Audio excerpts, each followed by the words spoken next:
అందరూ బాగున్నారా?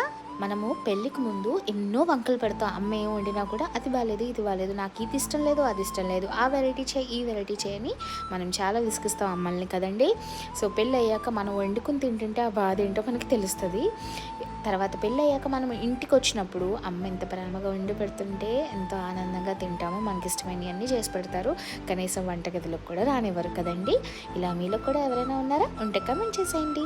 అలాగే ఈరోజు వచ్చి మా పెద్దమ్మలు మా అమ్మ కలిసి నాకు ఎంతో ఇష్టమైన వెరైటీస్ అన్నీ చేసేసారు. పులావ్, గోంగూర చికెన్, అలాగే గోంగూర పచ్చడి, చికెన్ కర్రీ, అలాగే అక్కడ మనకి ఆనియన్స్ ఇంకా లెమన్ కూడా పెట్టేశారు. నేనైతే వేడి అన్నాన్ని సర్వ్ చేసేసుకుంటున్నాను. సో నాకు చాలా ఇష్టం అండి గోంగూర అంటే. సో గోంగూర పచ్చడి కూడా వేసేసుకుంటున్నాను. ఇందులో ఉల్లిపాయలు వేసుకోండి, చాలా బాగుంటాయి కదా. ఎంతమందికి ఇష్టం అలా గోంగూర పచ్చళ్ళు ఉల్లిపాయలు కమెంట్ చేసేయండి. సో వీడియో నచ్చితే లైక్ చేయండి. ఫుడ్ టేస్ట్ అయితే అదిరిపోయింది. Thank you.